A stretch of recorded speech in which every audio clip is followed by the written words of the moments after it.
सो आज के इस वीडियो लेक्चर में हम डिस्कस करने वाले हैं वैद्युत द्विध्रुव के कारण वैद्युत विभव यानी electric potential due to an electric dipole. एक इलेक्ट्रिक डाइपोल लेंगे यानी वैद्युत द्विध्रुव लेंगे, ठीक ना। और इस वैद्युत द्विध्रुव के कारण वैद्युत विभव निकालने वाले हैं। सो आपके दिमाग में एक खलबली सा मच रहा होगा कि आखिर में वैद्युत द्विध्रुव क्या है। वैसे तो आपने पहले पढ़ रखा है इस चीज़ को, आपको याद है तो बहुत बढ़िया, बहुत बेहतर, बहुत शानदार। लेकिन अगर आपको याद नहीं है तो कोई घबराने की ज़रूरत नहीं है।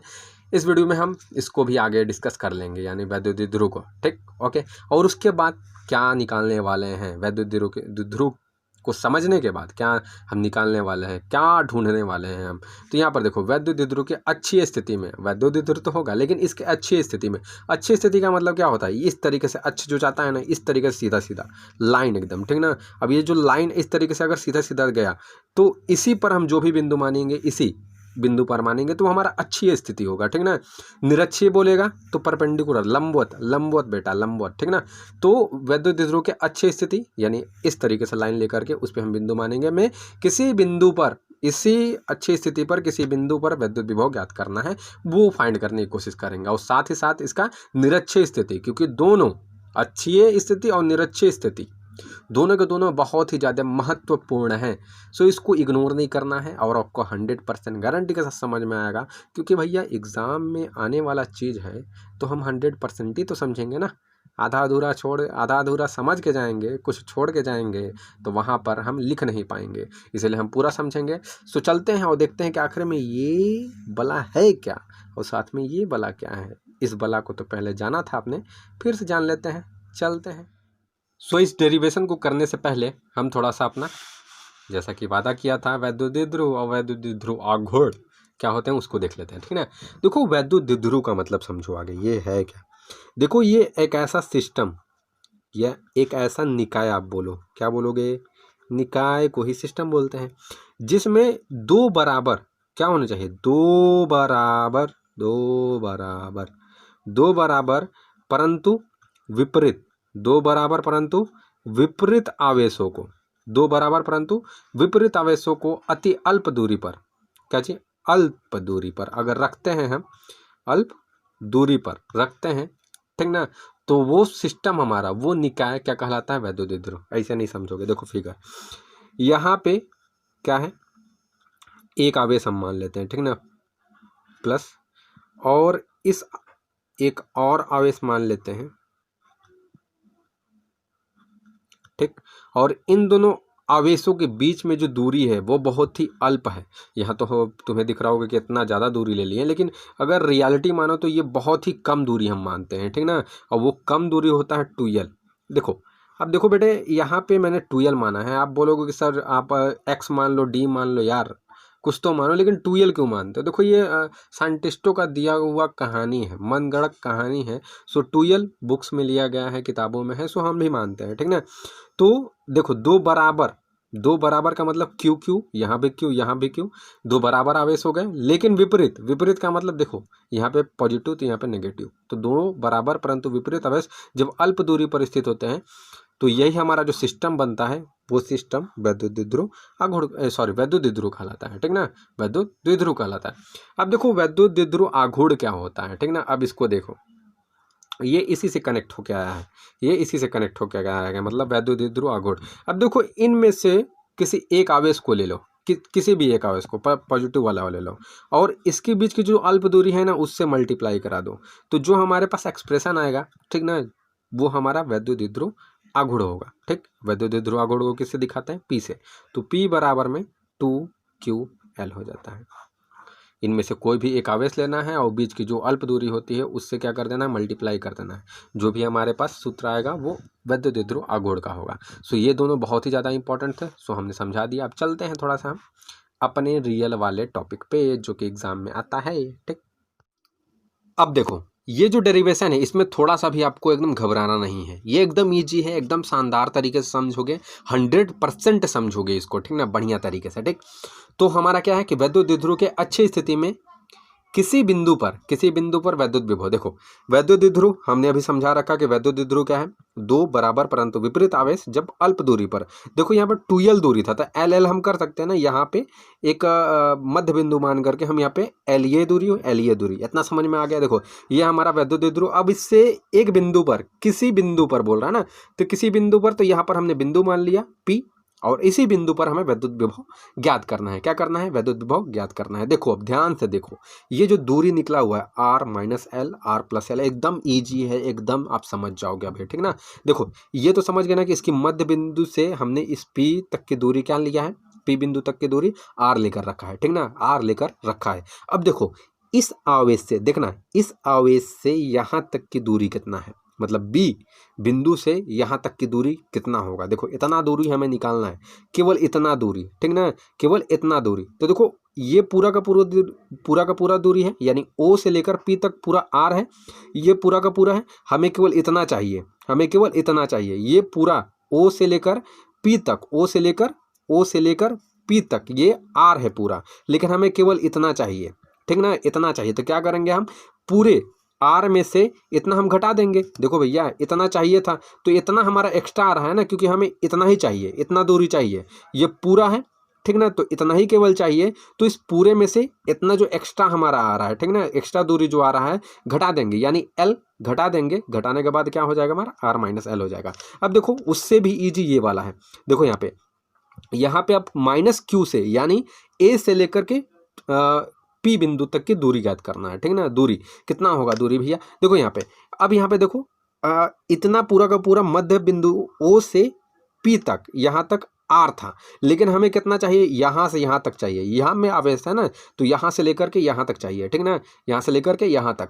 तो करेंगे क्या हम कि यहाँ पे जो L है, देखो यहाँ पे ये हो गया और यहाँ से R हो गया। देखो ये यहाँ से यहाँ तक तो R हो गया और यहाँ से L हो गया, और पूरा यही चाहिए था, तो R और प्लस में इतना हमारा क्या हो जाएगा, L, तो R प्लस L हो जाएगा। ये समझ गए बात की नहीं, यही थोड़ा सा समझाने वाला चीज़ था। अब देखो तुम्हारा फटक से हो जाएगा। अब देखो वैद्युत द्विध्रुव आवेश, वैद्युत द्विध्रुव के आवेश प्लस Q, इसके कारण बिंदु P पर वैद्युत विभव कितना होगा भैया। तो देखो दो आवेश है, तो दोनों के कारण ना इस बिंदु पर कुछ ना कुछ क्या चीज विभव होगा। तो इसके कारण आगे हमने देखा कि इसके कारण कितना इस बिंदु पर विभव आ रहा है, तो V1 बराबर में 1/4πε0 और Q बाई, अब देखो Q by R minus L, ये कहाँ से कहाँ तक दूरी लिए हैं। देखो हम इसके कारण इस बिंदु पर कितना विभव हो रहा है वो निकाल रहे हैं, तो दूरी यही तो लेंगे ना भैया, R माइनस एल, इसीलिए R माइनस एल लिया है, ठीक ना। इसके कारण इस बिंदु पर हम विभव निकालने की कोशिश कर रहे हैं, तो दूरी यही लेंगे, R माइनस एल लेंगे, बस हो गया हमारा काम खत्म। अब देखो उसी तरीके से वैद्युत द्विध्रुव के आवेश माइनस क्यू के कारण क्या बिंदु P पर वैद्युत विभव, बाकी पूरा का पूरा वैसे ही हो जाएगा। समझ लो कि नहीं इस बात को, ठीक ना। तो माइनस क्यू के कारण तो V2 मान के चलेंगे, ठीक ना, मतलब इसके कारण, इस आवेश के कारण इस बिंदु पर जितना ही विभव आ रहा है उसको हम V2 मान के चलेंगे। माइनस क्यू के कारण था तो यहाँ पर माइनस लग जाएगा 1/4πε0 Q, यहाँ पर माइनस क्यू होगा, लेकिन क्यू माइनस को हमने आगे रखा है, ठीक ना, Q बाई में R प्लस एल की भैया देखो इस आवेश के कारण इस बिंदु पर हम क्या निकाल रहे हैं, वैद्युत विभव निकाल रहे हैं। तो इतना पूरा ना दूरी लेंगे यहाँ पे, तो पूरा दूरी कितना है, R प्लस एल है, सो यहाँ पे पूरा दूरी ले लेंगे, ठीक। अब देखो बिंदु P पर परिणामी विभव कितना होगा, ठीक ना, मतलब एक बार इस आवेश के कारण हमने देख लिया कितना आ रहा है, एक बार इस आवेश के कारण, तो एक बार करके देख रहे हैं ना हमें, तो पूरा का पूरा परिणामी इस बिंदु पर कितना ज़्यादा दोनों आवेश के कारण विभव आ रहा है वो निकालना है, ठीक ना, परिणामी हमें निकालना है, ठीक ना, कि कितना ज़्यादा वैद्युत विभव हमारा आएगा, ठीक ना, परिणामी इस बिंदु पर, ठीक। तो देखो बिंदु P पर परिणामी विभव, परिणामी वैद्युत विभव या विभव लिख सकते हो, तो क्या आएगा देखो। अब देखो इसके कारण जितना भी इस बिंदु पर विभव आया और इसके कारण जितना भी विभव इस बिंदु पर विभव आया वो टोटल विभव होगा, है कि नहीं बात। तो टोटल विभव होगा तो दोनों को ऐड करेंगे तब ना टोटल विभव निकलेगा। तो क्या हो जाएगा, V बराबर V1 प्लस V2। अब V बराबर 1/4πε0 और Q by R minus L, ये V1 का मान हो गया। अब देखो V2 का मान क्या है, माइनस में है, तो माइनस लगा देंगे यहाँ पे, क्यों, क्योंकि यहाँ पे प्लस है और ये माइनस आएगा तब भी प्लस माइनस माइनस ही हो जाना है, और ये वाला वैल्यू यहाँ पे लिख देंगे। अब देखो इसमें कॉमन क्या दिख रहा है, Q दिख रहा है कॉमन, 1/4πε0, क्यों दिख रहा है ना, क्यू क्यू और 1/4 एप्सिलॉन नॉट कॉमन दिख रहा है, तो इसको बाहर धक्के मार के बाहर निकालो, धक्के मार के बाहर निकालो, ये बाहर निकल जाएगा। अब यहाँ पे देखो, यहाँ पे ये क्यू भी बाहर निकल गया, तो 1 बच जाएगा 1 में आर माइनस एल, और ये माइनस में 1 में आर प्लस एल हो जाएगा। ये ब्रैकेट बंद कर देते हैं। अब यहाँ पे एलसीएम ले लेंगे, देखो तिरछा तिरछी वाला कर देते हैं देखो जैसे कि यहाँ पर इसको यहाँ पर मल्टीप्लाई कर दिया हमने, इसको यहाँ पर मल्टीप्लाई कर दिया, दोनों में मल्टीप्लाई कर दिया, एकदम ईजी वाला यार, ठीक ना। और जैसे आप समझते हो वैसे भी समझ लो, ठीक ना। तो यहाँ पे ये इधर गया इस तरीके से, और ये यहाँ पे, यहाँ देखो माइनस है, तो ये जब इधर जाएगा तो इसको प्लस कर देगा कि नहीं, ठीक नहीं। यहाँ पे माइनस है, जब ये इधर जाएगा तो इसको क्या कर देगा, यहाँ पे इस माइनस को प्लस कर देगा, क्योंकि माइनस और माइनस प्लस में हो जाएगा यहाँ पे, ठीक। आर से आर कैंसिल हो जाएगा, और ये एल प्लस एल 2l हो जाएगा, बाई में उतना ही रह जाएगा। समझ गए कि नहीं इस बात को। अब देखो यहाँ पे, अब देखो यहाँ पर कितना आ गया, v बराबर में q/4 एप्सिलॉन नॉट हो गया, और इंटू में 2l आया गया, ठीक। आर आर तो कैंसिल हो गया ना, R square minus L square, 1/4 epsilon 0, यहाँ पर q है तो ये 2ql हो जाएगा ना, 2ql, आर स्क्वायर माइनस में एल स्क्वायर। अब देखो हम जानते हैं, अभी देखो वैद्युत द्विध्रुव आघूर्ण में मैंने क्या बता रखा था कि वैद्युत द्विध्रुव आघूर्ण में कोई एक सा आवेश लोगे, ठीक ना, उस सिस्टम में से एक आवेश और 2l से उसके अल्प दूरी से मल्टीप्लाई करा देंगे तो हमारा वैद्युत द्विध्रुव आघूर्ण आ जाता है। तो यहाँ पर वैद्युत द्विध्रुव आघूर्ण आ जाएगा, ठीक ना, जिसको पी से दिखाते हैं। अब देखो यहाँ पर बात, ये हम हमेशा बोलते थे कि जो l है बहुत ही अल्प दूरी है, बहुत ही कम दूरी होती है, ठीक ना, एकदम कम दूरी, नैनो मतलब नैनोमीटर से भी कम, ठीक ना, बहुत ज़्यादा कम, ठीक ना, इतनी कम दूरी होती है। तो इतनी कम दूरी को क्या करेंगे हम, जो कि r से बहुत ही छोटा है, आर की तुलना में क्या चाहिए, बहुत ही छोटा ना हो गया। देखो आर दूरी कहाँ से, इतना बड़ा दूरी है, लेकिन ये जो एल है वैद्युत द्विध्रुव में जो हम दूरी लेते हैं बहुत ही कम होता है, ठीक ना, बहुत ही कम, आप सोच नहीं कर सकते कितना कम, ठीक ना। इसीलिए हम इस दूरी को क्या कर देते हैं, नेग्लेक्ट कर देते हैं कि इतना कम दूरी है यार, और ऊपर से हमने स्क्वायर कर रखा है तो ये और भी कम हो जाएगा, ठीक ना, और भी कम हो जाएगा नहीं, तो इसीलिए हम इसे नेग्लेक्ट कर देते हैं, यानी इसको 0 मान लेते हैं। तो यहाँ पे 0 आ जाएगा, और यहाँ पे 2ql के जगह पर कितना आ जाएगा, p रखा जाएगा यहाँ पे, तो पी वाई में क्या आर स्क्वायर बचेगा, क्योंकि एल 0 और 2ql पी का बराबर हो गया। सो v बराबर में 1/4 epsilon naught p by R Q. तो ये अच्छी स्थिति में हमने वैद्युत विभव निकाला, अच्छी स्थिति में हमने वैद्युत विभव को निकाला और देखा गया किस तरीके से निकाला जाएगा। सो ये एकदम सिंपल था। आई होप आपको, मैं आशा करता हूँ कि आपको समझ में आया होगा, ठीक ना। अब चलते हैं हम और निरक्षीय स्थिति में देखते हैं कि हमारा वैद्युत विभव कितना आ रहा है, ठीक ना। वो भी मज़ेदार है, इजी है, ज़्यादा टेंशन नहीं लेना है आपको, ठीक ना, इजी वे में आप समझोगे। तो अब हम इसके निरक्षीय स्थिति पर हम ज्ञात करने वाले हैं वैद्युत विभव, ठीक ना। और ये एकदम सिंपल, एकदम साधारण है, एकदम आसान है, आप तुरंत समझ जाओगे इसको, ठीक ना, कोई भी टेंशन लेने की जरूरत नहीं है। देखो वैद्युत द्विध्रुव के निरक्षीय रेखा, निरक्षीय स्थिति या निरक्षीय रेखा बोलेगा, ठीक ना, पर स्थित बिंदु पर विद्युत विभव ज्ञात करना। निरक्षीय होता क्या है, निरक्षीय रेखा या उसी को इंग्लिश में बोलते हैं इक्वेटोरियल लाइन, होता क्या है देखो। तो ये हमारा वैद्युत द्विध्रुव है, ये, ठीक ना, ये पूरा का पूरा जो सेटअप है वैद्युत द्विध्रुव का है। तो इसके मध्य बिंदु से कुछ दूरी पर हम जो पॉइंट ले रहे हैं, ये क्या चाहिए, एक इक्वेटोरियल पॉइंट है, और ये वो जो रेखा कहलाएगा ये निरक्षीय रेखा या इक्वेटोरियल लाइन कहलाएगा, ठीक ना। तो यही निरक्षीय रेखा है, ठीक ना। अब इसी रेखा पर यहाँ पर हमने एक बिंदु मान रखा है, इसी रेखा पर एक बिंदु मान रखा है, इसी बिंदु पर हमें वैद्युत विभव ज्ञात करना है, ठीक ना। तो बारी बारी से हम ज्ञात करेंगे। आगे प्लस क्यू के कारण इस बिंदु पर कितना वैद्युत विभव आ रहा है, और देन माइनस क्यू के कारण इस बिंदु पर कितना ज्यादा वैद्युत विभव आ रहा है, ठीक ना।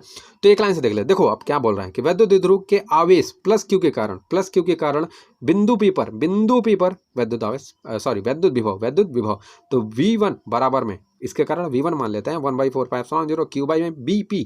देन अब क्या करना है, देखो यहाँ पे अब BP क्या है, BP ये दूरी है, BP क्या है, दूरी है। देखो क्योंकि इसके कारण इस बिंदु पर, तो ये कितनी दूरी पर है, तो R, क्योंकि q बाई आर होता है ना, तो कितने दूरी पर है, तो BP दूरी पर है, या तो तुम x मान सकते थे यार, इन दोनों के बीच की दूरी हमने BP केवल मान रखा है, ठीक ना। सो आसान है, v बराबर 1/4 एप्सिलॉन नॉट, ये तो फार्मूला का ही पार्ट है, और q बाई आर होता था तुम्हारा फार्मूला में, लेकिन यहाँ पे r भी वहाँ पर दूरी था, तो यहाँ पर हमारा जो दूरी है क्या है, यहाँ पर r मान सकते थे इस तरीके से, लेकिन यहाँ r माने तो यहाँ पे x मान सकते थे, ठीक ना, इस तरीके से। तो यहाँ पर दूरी हमने माना नहीं है, इसीलिए हमने BP रख दिया, ठीक। अब उसी तरीके से जैसे ऊपर वैसे नीचे, माइनस क्यू के कारण वैद्युत द्विध्रुव के आवेश माइनस क्यू के कारण बिंदु P पर वैद्युत विभव कितना, वैद्युत विभव, ठीक ना। अब तो इसमें V2 मान रहे हैं, मतलब इसके कारण इस बिंदु पर कितना ज्यादा विभव होगा। देखो इसके कारण इसकी दूरी कितना है, AP है ना, माइनस में 1/4 एप्सिलॉन नॉट और q बाई में AP, माइनस क्यों लगा, क्योंकि माइनस क्यू के कारण, ठीक ना। तो ये माइनस तो लगना ही था ना, यहाँ पे प्लस क्यों है, तो प्लस है भैया, जिसके सामने कोई नहीं वो प्लस है। अब बिंदु P पर, अब इस P पर टोटल का टोटल परिणामी विद्युत विभव निकालना है, क्योंकि हमें टोटल निकालना है ना भैया, ठीक है ना। माना कि बारी बारी से हम निकाल रहे हैं, इसके कारण कितना, इसके कारण ले तो, लेकिन हमें दोनों के कारण एक ऐसा फॉर्मूला चाहिए जो दोनों के कारण इस बिंदु पर लगे, ठीक है ना। तो इस बिंदु पर दोनों के कारण कितना ज़्यादा विद्युत विभव आ रहा है, तो परिणामी निकालेंगे। तो परिणामी निकालने के लिए क्या करना पड़ेगा, ये जितना लगा रहा होगा, ये जितना ला रहा है, ठीक है ना, विद्युत विभव, दोनों क्या कर देंगे, ऐड कर देंगे, यानी V1 प्लस में V2, V1 और प्लस में V2 कर देंगे। देखो यहाँ प्लस है लेकिन यहाँ पर माइनस है, तो इसीलिए प्लस और माइनस माइनस ही आ जाना है और इतना आ जाना है। अब देखो इसको खचाक खचाक। अब बोलोगे क्यों सर काट दिया आपने, यहाँ तो AP BP है। तो यहाँ पर देखो भैया, हमने बार बार बोला था मध्य बिंदु मध्य बिंदु मध्य बिंदु से जा रहा है, तो ये समद्विबाहु त्रिभुज बना रहा है हमारा, ठीक ना। तो यानी ये वाला तो इक्वल होगा ना। ये थोड़ा समझाने के लिए मैं बोल रहा हूँ, ठीक है ना। ये AP बराबर में BP हो जाएगा, सॉरी BP हो जाएगा सही में, ठीक है ना। AP बराबर BP क्यों, क्योंकि ये मध्य बिंदु से भैया लाइन गया है, ये मध्य बिंदु से, तो मध्य बिंदु से ये वाला जो है AP इक्वल टू में BP तो हो ही जाएगा आराम से, ठीक ना। कोई टेंशन लेने वाली बात नहीं है, ठीक ना। तो AP बराबर BP हो गया, तो इसलिए खचक खचक करके कट गया। और V बराबर में कितना, इतना आ जाएगा। तो V बराबर में अब कितना आएगा, तो V बराबर में आ जाएगा 0, यानी हमारा जो विद्युत विभव था वो 0 आ गया, ठीक ना। तो आई होप ये पूरा का पूरा आपको समझ में आया होगा कि कैसे ये हो रहा है पूरा का पूरा, ठीक ना। ये दोनों के दोनों, और ये दोनों के दोनों बहुत इंपॉर्टेंट है। 4 से 5 बार लिखो यार, कोई माई का लाल नहीं है जो तुमको याद करवाने से रोक सके, ठीक ना। 4 से 5 बार केवल लिखो इसको, ठीक ना।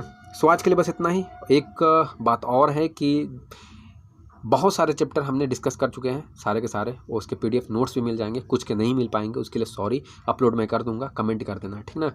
ठीक, तो बहुत सारे चैप्टर्स हमने क्लियर कर चुके हैं। अगर आपके किसी भी चैप्टर के कॉन्सेप्ट क्लियर रह गए हैं, ठीक ना, आपने मतलब किसी भी कोचिंग इंस्टीट्यूट में या कहीं भी और भी वीडियो देखा हो, आपके कॉन्सेप्ट ना क्लियर हो पाए हो, तो आप मेरे वीडियो को देख सकते हैं। अगर तब भी मान लो आप नहीं क्लियर कर पा रहे हो, ऐसे तो 100% गारंटी है कि आपके कॉन्सेप्ट क्लियर होंगे ही होंगे।